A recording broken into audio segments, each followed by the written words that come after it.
네, 2022년 9월 9일 이정훈입니다.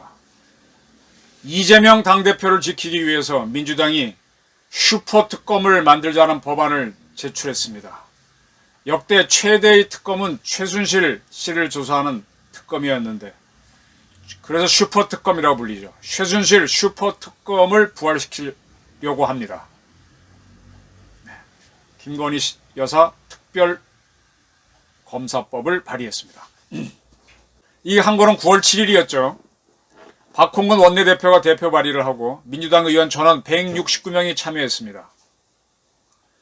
지난 4월 대통령 선거에서 윤석열 후보가 승리하고 난 다음 민주당은 검수완박 법안을 강행 처리할 때도 전원이 이 법안에 이름을 올렸었죠. 이번에 그렇게 또 하고 있습니다. 그렇게 해서 김건희 특검법을 밀어붙이겠다는 겁니다.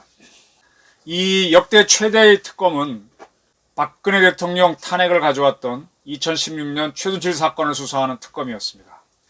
그때는 고검장급 대우를 받는 특검 1명을 두고 검사장급 대우를 받는 특검보 4명을 두고 파견받는 검사는 20명, 그 다음에 검사를 제외한 파견 공무원은 40명, 특별수사관 40명 등 105명 규모였습니다. 그리고 특검이 가동하기 전 준비기간 20일, 수사기간 20일, 여기에 대통령이 승인을 하면 30일 연장할 수 있게 했습니다. 상당히 큰 슈퍼특검이었는데 민주당이 이번에 발의한 김건희 슈퍼특검이 거의 비슷합니다.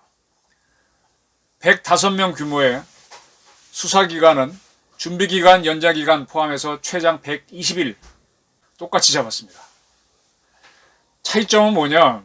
검사를 20명 파견받고 공무원도 40명 파견받을 수 있는데 반드시 이 중에 3분의 1 이상을 특정 부처에서 오도록 했습니다.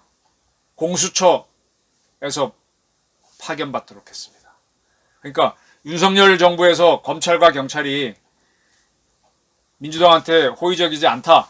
두 기관이 모두 이재명 씨 사건을 수사하고 있으니까 공수처 검사들이나 수사관들이 많이 와야 된다. 그런 걸 담고 있는 거죠. 그리고 이 법의 3조는 이 법이 통과되면 국회의장이 특검 임명을 요청하죠. 그러면 대통령은 3일 이내에 후보자 추천을 대통령이 소속되지 않은 정당에게 서면으로 요청해야 된다라고 되어 있습니다.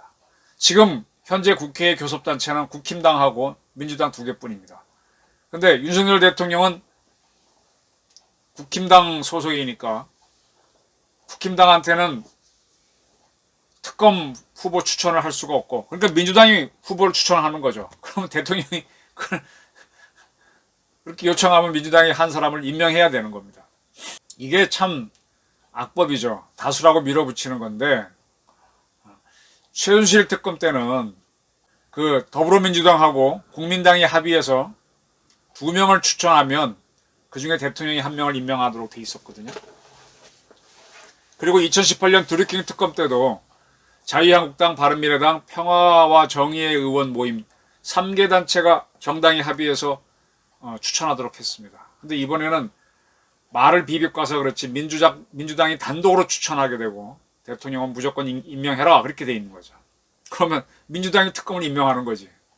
이러니까 이게 그렇다는 겁니다. 그 특검은요, 지금 제가 누차 말씀드렸지만 김건희 씨가 이력서에 과장했다. 이력서는 자기를 소개하고 광고하는 거니까 다 과장합니다. 대학 들어갈 때 성적이 몇 점밖에 안 돼서 이 대학 이과에 갔음에도 불구하고 나는 청운의 꿈을 품고 뭐 이걸 하기 위해서 이 대학에 가서 이과에 갔다고 쓰죠. 처음부터 거짓말이죠. 성적대로 사는 거지 뭐 붙는 대로 가는 거고요. 근데 뭐 다 청운의 꿈을 꾸고 그렇게 해서 또 뭐 억지로 즐겁게 안 한 것 또 자기는 뭐 기꺼이 뭐가 있어서 이렇게 과장되게 쓰지 않습니까? 네. 그래서 그렇게 과장하는 거는 그거는 유죄가 안 돼요. 자기 자랑은 그렇게 하는 거니까. 타인의 거를 허위로 과장했으면 그게 명예훼손은 될지 몰라도 자기는 명예훼손이 안 됩니다. 자기가 자기 명예를 훼손하는 건 없으니까.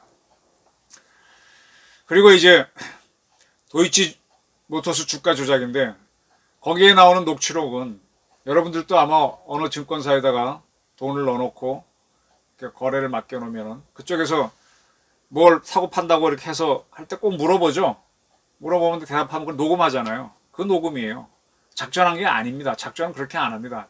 작전은 론스타가 외환은행 매입할 때 외환카드 주가 조작을 론스타 코리아의 대표가 했죠. 유죄를 받았죠.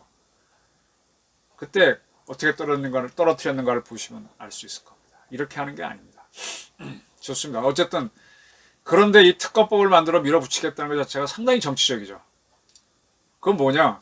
지금 이재명 씨가 검찰에서 기소가 되고 줄줄이 기소가 되겠죠. 또 김혜경 씨도 기소가 되고 뭐가 어떻게 터질지 모릅니다. 이렇게 되면 민주당이 불리해지니까. 근데 왜 이재명을 난 당대표로 뽑았는지 이해할 수가 없어요.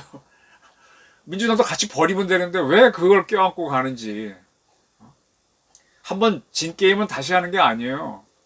죽어라고 나가서 대통령 된 사람이 김대중도 있고 해야지만 왜 이렇게 하는지.